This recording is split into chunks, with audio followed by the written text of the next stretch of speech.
Great. So what I want to talk about today, and I'm going to be a little bit informal. I would love to take questions, and I want to spend, what I'll do is I'll kind of go through a few things. I want to talk about kind of my experience before the Alex Morse for Congress campaign, kind of what brought me to political organizing, advocacy, activism.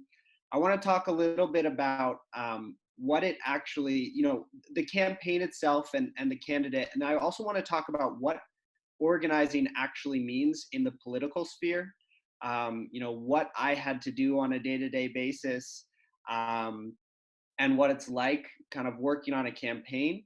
And I want to kind of conclude, if anyone in particular is interested in this field of work, with a few recommendations and just a few thoughts on my experience and the best way to get involved, if you are interested in this. And I'd love to save a lot of time kind of for questions. There are definitely going to be some things that I'm not going to address about the campaign specifically, about events that transpired. So if you want to ask about that, you're more than welcome to, and I would love to take some questions.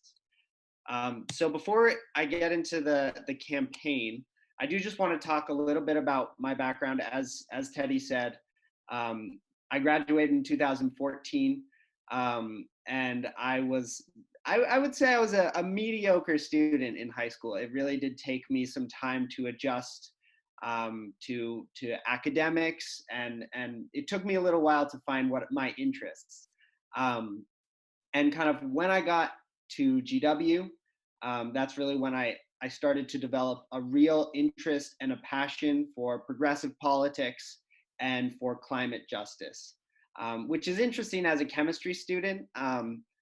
Turns out you can have multiple interests. You can be studying science and still be involved on campus. And actually, I loved that combination. But I think the big kind of, I guess, awakening moment for me was the Bernie 2016 campaign. I just thought that, as a candidate, Bernie was talking about some of the issues that, I didn't necessarily know about all the policies, but at a fundamental level, it just seemed like the right thing. He was talking about things that, made sense to me in my mind, and especially along the lines of climate. A lot of people talk about Bernie's, economic justice, social justice. I was really fascinated to see that there was a candidate who was talking about climate change in a way that I felt really reflected the problem.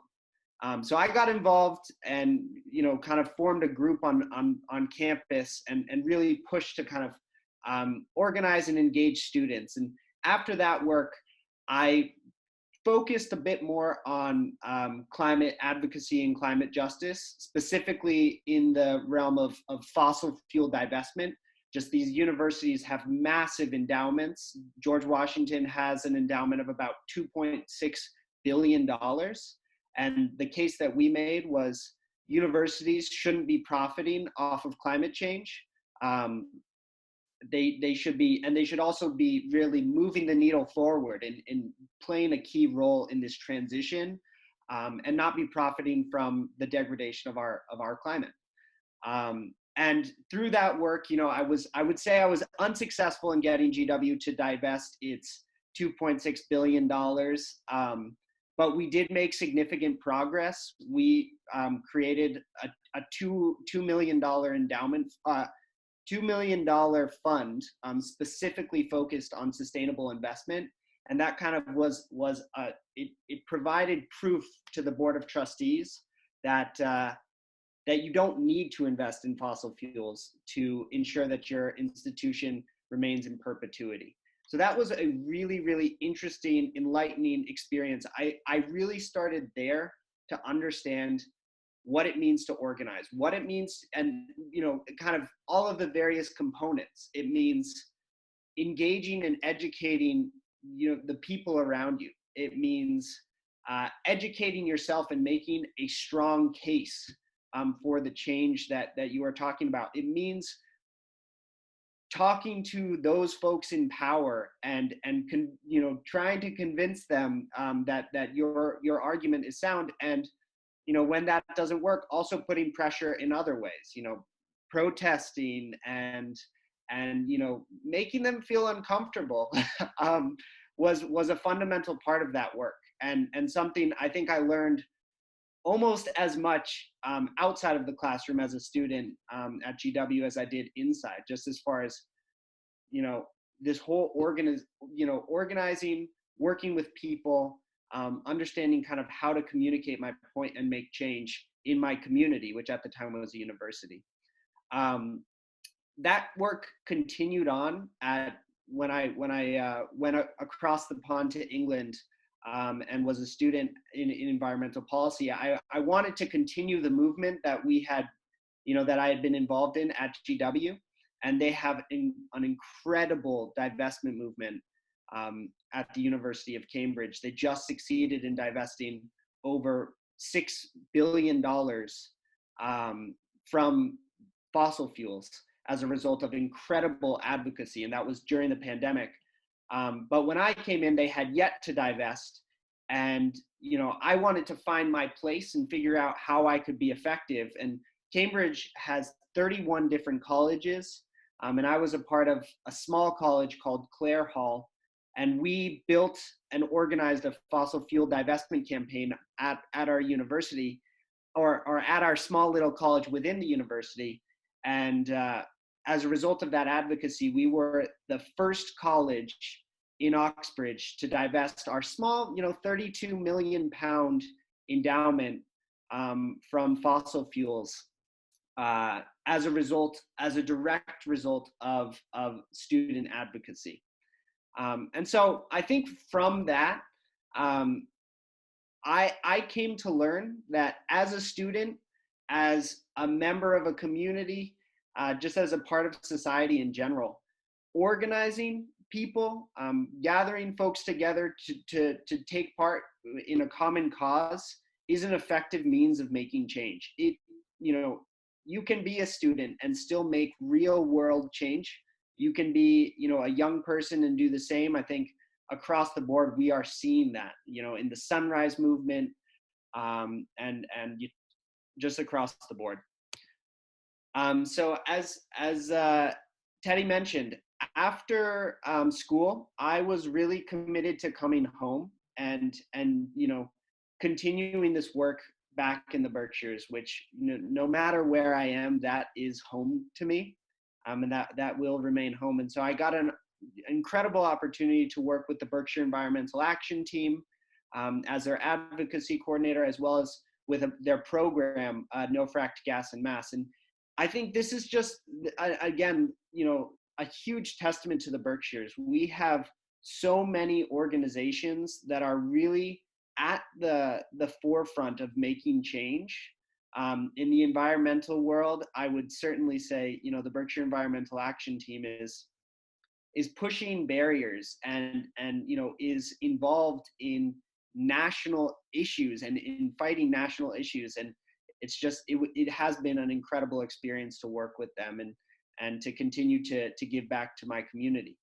At the same time as I was starting the role of advocacy coordinator, which was August of 2019, I heard about Alex Morse, and I heard rumors that he was planning to run. And you see that I had the opportunity to serve with him, but it was really kind of just an interesting story, and I think an enlightening story to hear how I got involved in this campaign.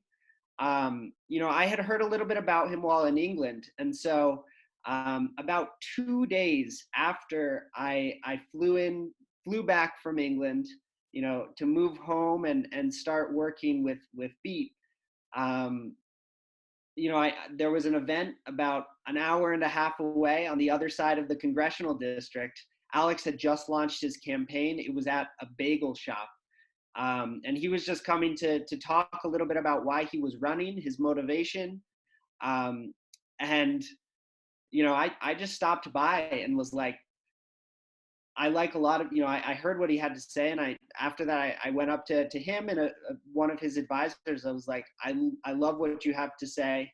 I'm from the Berkshires. I want to get involved. Whatever I can do to be of service in this effort, I'm down to do it. He gave them my contact, of course, and they actually thought I was initially from the other campaign because of how forward I was, and I guess the way that I was interacting, that I was spying. um, but uh, um, but no, I mean, it is as easy as that. As I talked to Alex, talked to a few folks, and was like, whatever I can do to help, I want to get involved. Um, Before I talk a little bit more about the campaign, about my experience, and kind of how everything transpired, just a little bit about who Alex is and what really compelled me. He is a 31-year-old openly gay mayor of Holyoke. He still is the mayor of Holyoke. He was elected at the age of 21, was confirmed into the office of mayor at the age of 22. And I think all of his his main message then was very much so the message that the campaign that we ran had, which is, Holyoke, Western Mass, there is in some places across the district this notion that our better days are behind us, that Holyoke, which was once the paper city of the entire United States, that Pittsfield, which once was buzzing with the operation of GE, now it's in decline, and we can't go back to those days, and he ran on the message that that's not the case, that we can, and it's all of we have to focus on creative, innovative ideas, and we have to really focus on empowering people, empowering working people across our communities. And that really was something that it spoke to me, and that I was deeply passionate about, wanting to come back to the Berkshires, and also understanding the real challenges that there are for young people coming back, working and staying involved in our community. I was also really just drawn to his platform, focusing on issues like a Green New Deal, focusing on changing our healthcare system and fighting for Medicare for all, racial justice in Western Massachusetts, which is something, an area where we have a lot of work as a community to do. And I was just driven by his message and his commitment to show up for people across the district. It really drew me to him and to the work that I then engaged with for the next 10 months, I guess. So again, so he was running for Congress in the first congressional district, which is our district if you're in the Berkshires. And it makes up, it's made up of 5 counties, or parts of 5 counties, all of Berkshire County, all of Hampden County, which is where Springfield, Westfield, Holyoke is, parts of Hampshire County, which is, where your East Hampton, your South Hadley are, and then a small little chunk of Franklin County. It is absolutely massive. It has 87 cities and towns.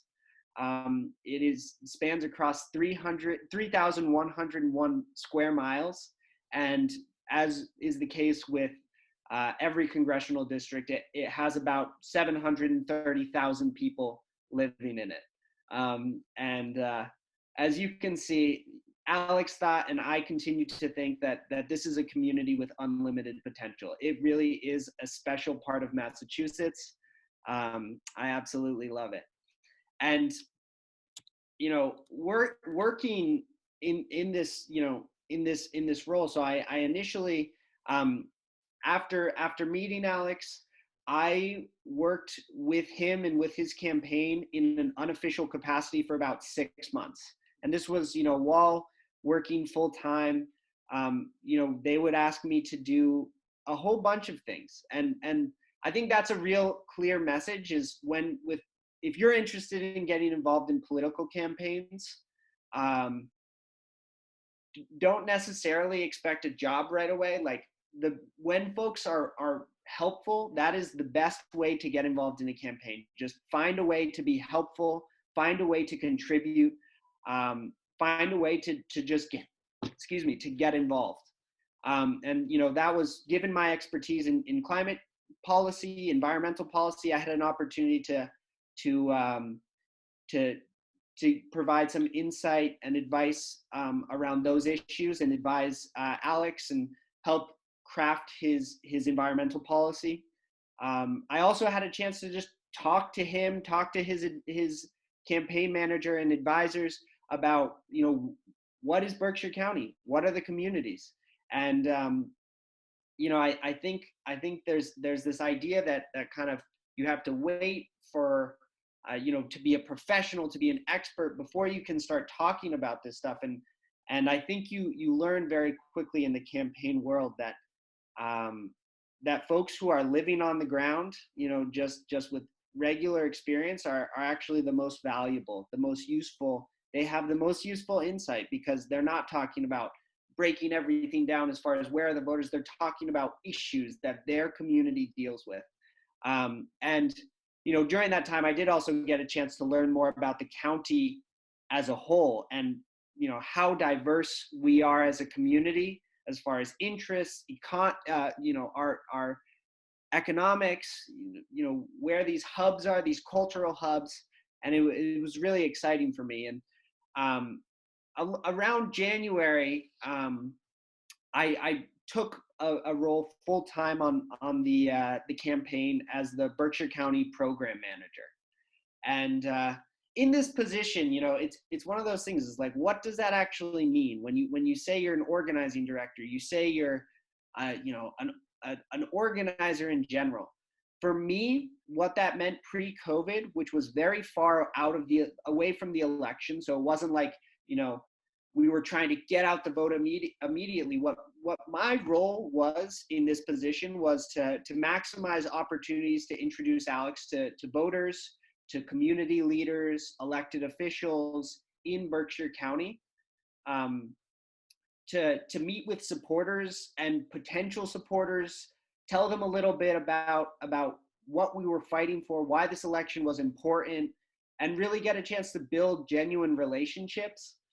And I also got a chance to, during that time before COVID hit and our entire strategy went out the window, I also got a chance to kind of develop our organizing strategy. Think about communities. Alex is someone, in the campaign that we were running was very grassroots. And so what I was really focused on at that time was, who hasn't talked to our current representative or a politician ever? Who hasn't, where is our current system not showing up? Who are we leaving out? How can we reach out to them? How can we hear about the challenges, the struggles that they are having, and how can we then, incorporate that into our message, into our policy, into our advocacy? And this was a really, really awesome, really wonderful time of the campaign for me. Forget about the impending crisis. I was learning so much about the community. I think there is no better way to learn, especially geographically, about a community than to help out on a campaign. Post-COVID, things, as you can imagine, shifted drastically, and this was something across the board, in every single sector. This was a time, of real uncertainty. We entered as a campaign completely uncharted territory. How do you reach out to people? How do you run a grassroots campaign, which is focused on reaching out to people who generally don't care about politics, don't get that, the information from campaigns or from the news about these issues and the various different political happenings? How do we reach out to them? How do we continue to get our message heard and to build momentum when everyone is at home, when everyone is deeply concerned about their health, their economic situation, um, you know, is dealing, with a whole bunch of anxiety and stress about their jobs, what's going to happen, what do the next 2 weeks, 6 months, look like. And so we had to reconfigure our campaign at that point, and that was when I actually transitioned into the role of organizing director. We had to move things around. We went from being a campaign focused on kind of regional, because the district is so big, to being more general and just across the board. And we had to completely reimagine our strategy. I was then kind of responsible for building out and managing the campaign field operation, and there is so much that goes into it. You know, Working 18 hours a day, building an amazing, incredible fellows program where we had about 50 fellows who are, college level, post-college, volunteers who were absolutely central to our campaign, and as students, I think sometimes people don't recognize just how integral volunteer work is to campaigns. And it's a problematic aspect of running campaigns, is that you rely on free labor. But just an incredible opportunity for me to work with so many amazing young people my age and just barely below me, and just figure out how to kind of navigate this new world we're living in. And our primary goal was to reach out to thousands and thousands and thousands of voters, and this is the key challenge, while social distancing. Usually campaigns are heavily focused on a strategy that involves knocking on doors, knocking on tens of thousands, if you can, hundreds of thousands of doors, having face-to-face conversations with people. That is the best way to say, to really talk about your message, really talk about your issues. Those face-to-face conversations are absolutely critical, and we didn't really get that opportunity. So how could we, reimagine that while social distancing? These are some of the metrics that we did end up achieving. We had, we did receive a lot of praise for the organization, the field organization that we ran. We made over 1.2 million phone calls. That you ask, how do we reach out? By the phone, and there's a whole bunch of other strategies I could talk about for days. But really hitting the phones and having those conversations over the phone was absolutely critical. We made close to 1.3 million phone calls. The only campaign to do as many phone calls in the Democratic primary was Jamal Bowman, who made just over 1.5 million. We did also get a chance to, at the very end, when we were focused on getting voters to come out to the polls and actually vote, we did end up knocking 40,000 doors. And we actually did so in a way that was, I would say, incredibly safe relative to what some other political campaigns were doing and did continue to do in the general election. We really had some amazing public health guidelines, and that's one of the things I was most proud of as the organizing director. We had around 15 campaign fellows at our peak. There was a lot of fluctuation, and almost 1,000 volunteers participated in our campaign. We also had a very, very aggressive text program towards the end, and we sent over 18,000 postcards. This is not my work. I want to be clear. I worked very, very hard, but this is the work of the fellows, of the volunteers. They put in the time. We built a system that they could use, but so much effort went into this, and we did not end up winning. You guys probably know well, because we do not have a new congressperson. But for me, this was just an incredible experience, and I think I have a few takeaways that I would like to share that I think would be insightful for anyone who is interested in this work. The first is, don't get into politics unless you're committed to what you're fighting for, and that is, you should be fighting for the issues, and you should care about them. There was, so many times when, especially in my position, I was working 7 days a week, 12 14-hour days, all on my own volition, and that is the work that campaigns frequently require. And I don't think I could have done it if I was not committed to the message that we were fighting for, to the Green New Deal, to Medicare for all. Without staying grounded in that work, I don't know if I could have continued. And I think that that's a message in general, is we need politicians, people who want to get into public service, to be committed to the issues. Get involved for the issues, get involved because you want to change something. Don't just get involved because you want a title, because you want to be a part of, a title. It's draining work if you do decide to get involved in that capacity. The other thing is, hard work pays off. I got to my position not because I was, a major of political science, or I knew all about this. It was because I was ready to put in the work and really, really just whatever it took. That means, in that position, I went to Staples, when they were about to close, to pick up materials. It's about getting food for volunteers, making sure that everyone's taken care of.